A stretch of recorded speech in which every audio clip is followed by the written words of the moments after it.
So I've gotten my hands now on update 30, and it's clear to me the game that we have known for the last 4 years is about to take a dramatic shift. From the new options of the communities that you can now create and play, to even some really cool dynamic shifting that you can do within your communities. You guys will see what I'm talking about here in a second. As always, if you guys liked the video today, give me a thumbs up. Also, enjoy a message from today's sponsor. So have you ever thought about creating virtual worlds in your vision without experience in coding or even server knowledge? Well, Yahaha is a brand new UGC creation platform for amazing 3D multiplayer experiences. You can put the power of creation in your hands without coding, but just using awesome 3D assets Yahaha provides, which, oh by the way, are in the millions of choices. And all these assets are in the cloud. No download required, so you can use real time whenever you need. And when you finish creating your beautiful, stunning imagination to life, you can easily publish that creation to Yahaha's cross-platform app on mobile and PC,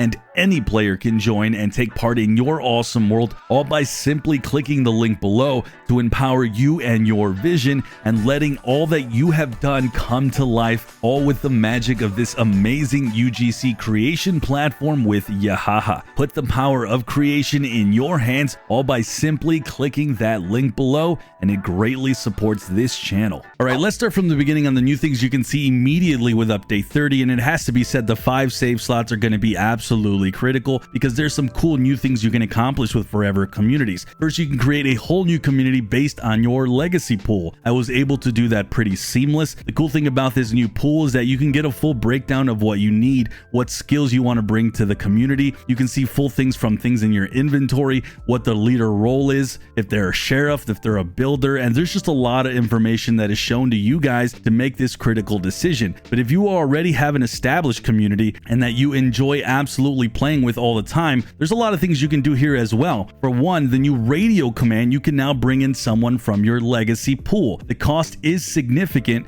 but when you activate this, the same menu that showcases that entire pool is going to be available. And when you call someone, they are immediately going to be part of your community. Now, but what if I have someone from a whole different community that you'd like to join your main community, or you simply just want to make room but you don't want to banish someone? Well, now from the community tab, you can actually send anyone you want into that legacy pool from your community. This is really important, and it opens up more options to the game. I actually got to do quite a bit of testing on this, and it absolutely did some cool things. One example, I decided to stuff a bunch of items that I wanted to bring to another community on my same account. I filled this lady here with a ton of stuff in her inventory, and I sent her off to the legacy pool. Then I hopped in and started a brand new community, and I brought all her stuff. I called her in and I was able to get all the items, and it helped jumpstart this new group. Another example of something that I felt was beneficial with this new radio command and legacy pool feature is I have a community with no red talon members, and that was done on purpose to give myself a challenge. But I'm missing a critical skill in Powerhouse that helps me defeat Plague Hearts.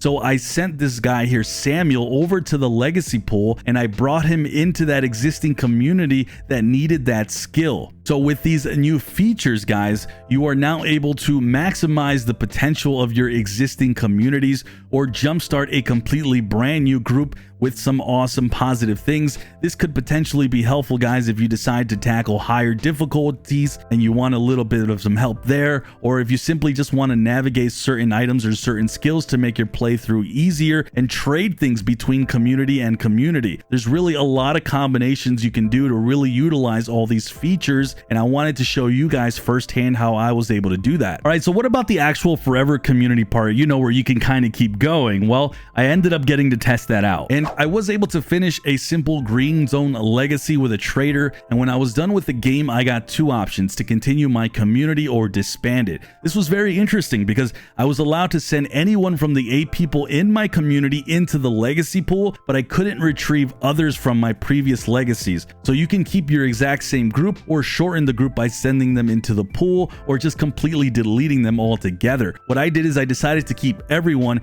and was quickly prompted to the new map screen. Now this new map screen has a lot more details. It shows you the bases listed, just general more information, including if that community you're playing with has already visited in the past. So in theory, you can play on all the maps and complete all the stories all the way through and continue cycling through new maps with one same community. Now everything does reset within those maps if you've been in that map before, before, but now you can choose exactly which base you want to start a new map with. So for example, if you want to go ahead and just jump into Farmland Compound in Trumbull Valley and start there instead of the starter base, that's totally an option you can do. But keep in mind, you need to have enough people and enough influence. There's also a higher cost than normal to get into this existing base when you start a new map, so you want to make sure you're prepared ahead of time. I was also able to test out me getting into a new map mid-game, so I simply headed to one of the exits and I was prompted with the new map screen. So I really love this new map UI and all the information it brings and how it enhances the visual of what you're getting into. So again guys, overall lots of new different types of things you can do, things you can accomplish, and the replayability of this game completely jumps up just on those changes I've already mentioned so far. With that though, there's been a lot of other changes to the PTR not yet as widely known, but they're still very important. Keep in mind some of these updates might not be in update 30, but perhaps in other updates in the future. Either way, one big change or changes is to the leader facilities. And before I tell you these changes, I want to say it makes me wonder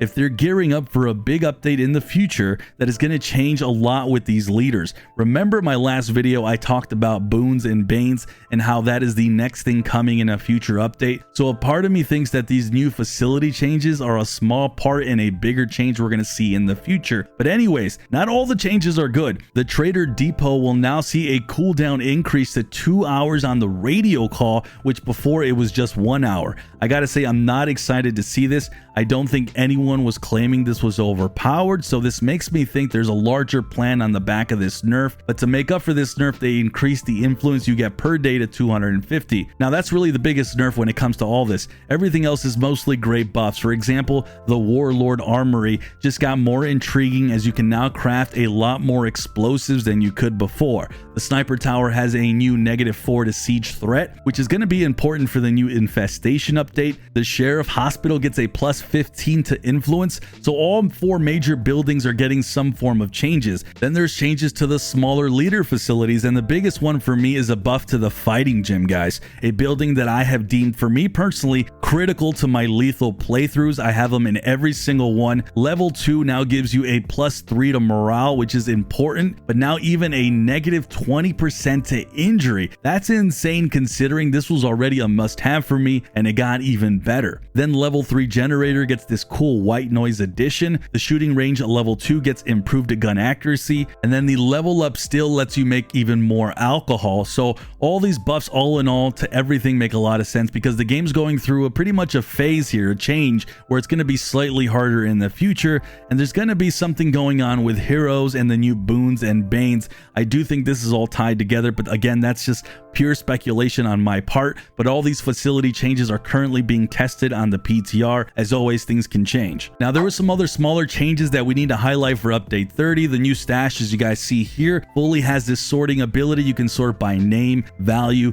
damage if it's a gun or a melee weapon, and then recently added. And I think this is a good quality of life change. Now you can also salvage mostly everything in your stash, including backpacks. They can now salvage for 20 a piece or more depending on the backpack, or less if it's something worse. You could even salvage facility mods, and overall guys, you have a lot more options than just selling things to other communities or traders. So good stuff all around there. And finally, one change that I have to say I'm not too excited about is they've now added bloaters to the hordes. This change has, I think, more to do with the new infestation update, where they don't want you to simply just run over a horde with your car to get rid of it, especially as it heads towards your base. I kind of disagree with this change, especially in the higher difficulties, because car damage is already high when you run over stuff. Even if you try to kill something, everything in reverse, most people aren't that good enough at driving and getting that down perfect. So vehicle damage to me was already a big punishment as it is. As you guys know, in lethal, car punishment is way higher than normal, and killing everything on foot due to these bloaters just really opens up even more danger